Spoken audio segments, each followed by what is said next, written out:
Hello everyone, welcome to the ITLS Academy.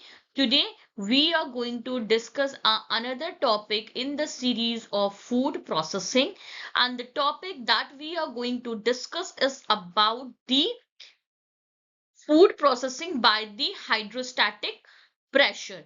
So first of all, what is this food processing are?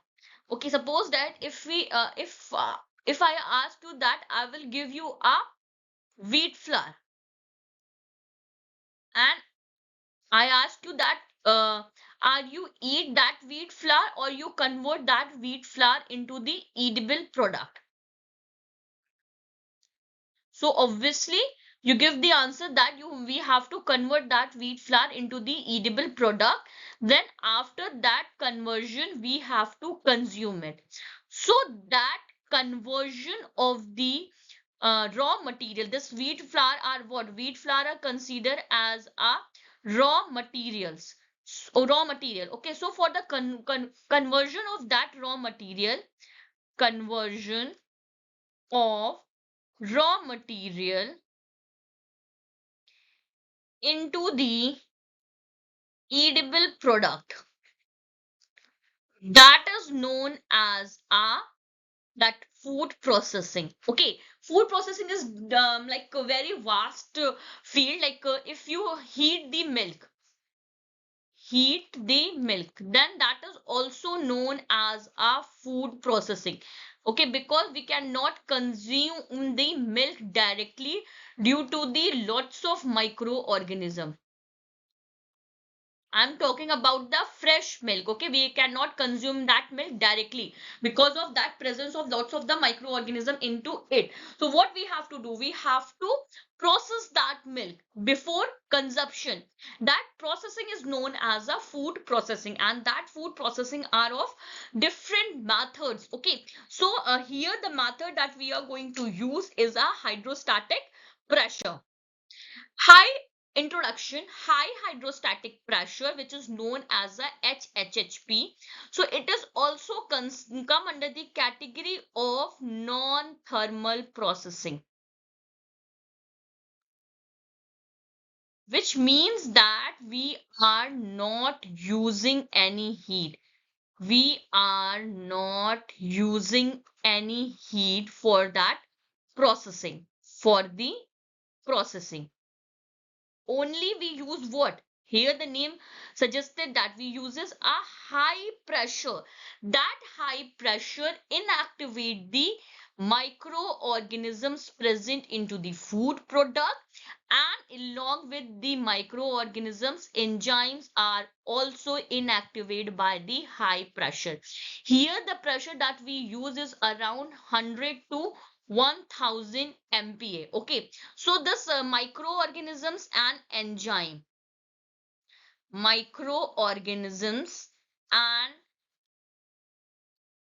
enzymes both are responsible for the food spoilage. So what we do during the processing, we inactivate these things like microorganisms and enzyme, and along with it the nutritional and sensory properties should be maintained.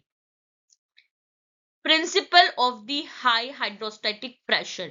What we do, we apply a pressure into the food product, and that pressure which we apply into the food product will be uniform in all direction. Means that suppose that this is a food product and you apply the pressure from up, down, right, left. So what you have to do, you have to apply the pressure in a uniform way. Okay, pressure should be applied in a uniform way in all the direction. Based on Le Chatelier's principle, reaction causing volume decrease are favor under the pressure. Microbial inactivations occur without affecting the covalent bond of the nutrients. Okay, here the covalent bonds are not affected. Equipments of the component, that is your pressure vessel, pressure pump, pressure transmitting fluid, and control system. Okay, so pressure vessel is used for the cylindrical chamber. Sorry, pressure vessel is a cylindrical chamber which is made up of the strong steel. Next is your pressure pump, which is used for the generation of the pressure up to 1000 MPa. Okay, pressure pump have a capability to generate the pressure around 1000 MPa. Pressure transmitting fluid, usually water or oil, monitor or control system that is used for the monitoration of that temperature, time and pressure. So these are the equipments. Working mechanism. What we have to do, first of all, we take a food product.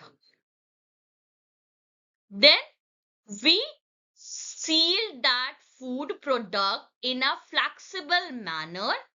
Then we use a water resistant packaging. Water resistant packaging means that the packaging which are totally resist for the water.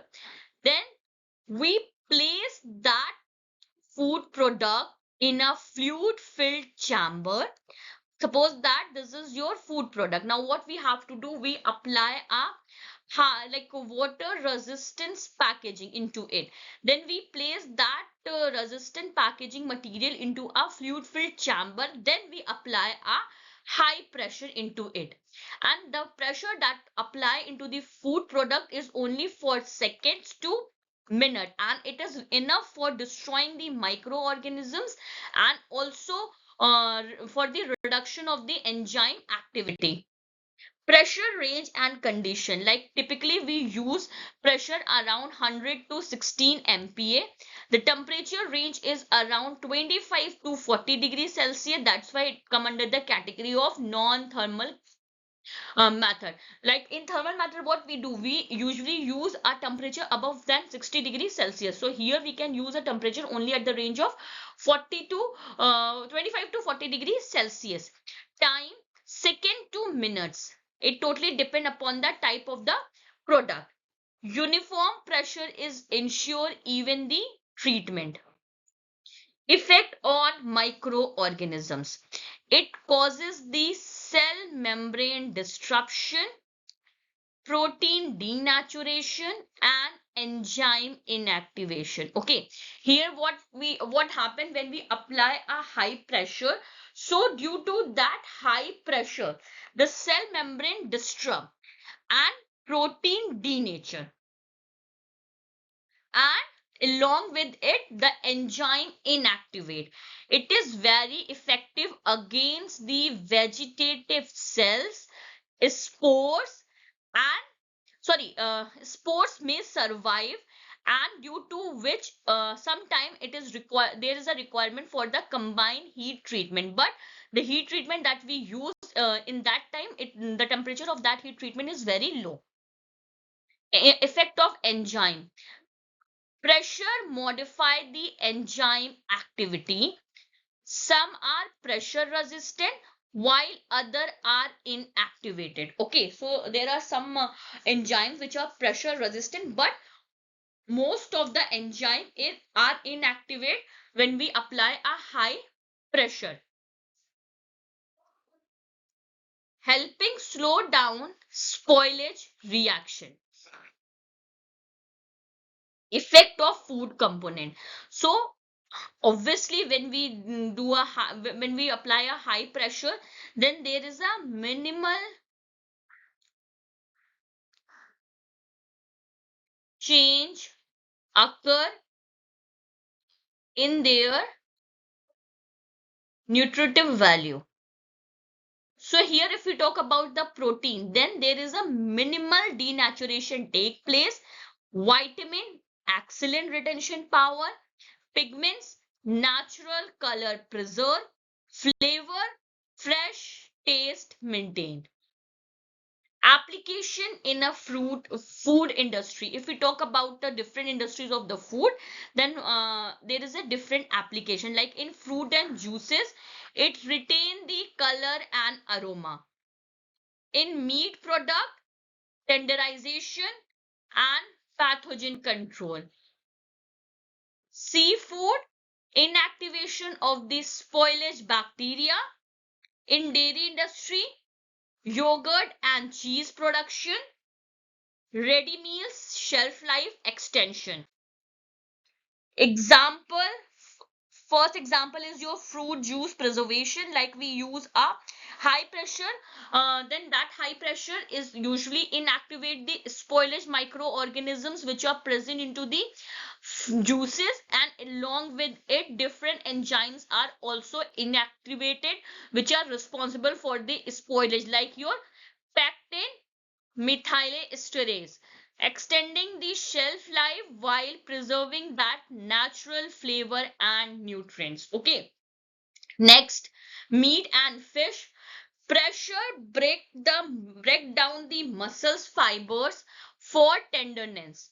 Eliminate the pathogens like your Listeria and Salmonella, and along with it, the fresh flavor of the food product are retained, and even the texture of the meat and fish are also retained.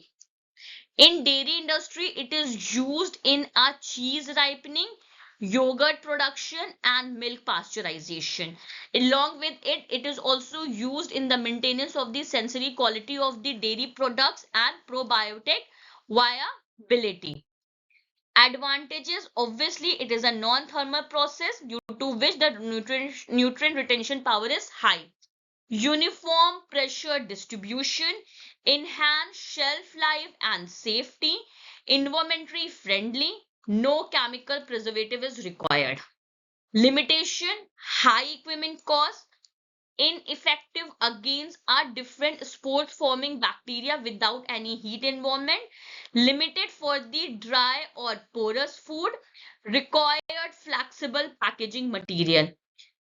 If we compare it with that thermal processing, then if we talk about the feature that is your heat use, so in thermal technology we use a high heat, but in hydrostatic pressure we use a minimal heat. Next is your nutrient retention. So in thermal processing there is a moderate nutrient retention, okay, but in hydrostatic pressure, excellent nutrient retention. Next is your flavor. In thermal processing, flavor is altered, but in hydrostatic pressure, the flavor is natural. Next is your energy efficiency, which is low in thermal processing and high in hydrostatic pressure. Shelf life, long in thermal and comparable hydrostatic. Safety and quality consideration. Most comply with the food safety regulation. Packaging should be water resistant and flexible, and we have to avoid the air which are trapped into it, so that we have to apply the uniform pressure distribution. Environment impact, it reduces the energy and water use compared to that conventional processing, produces the minimal waste and supports sustainable food production.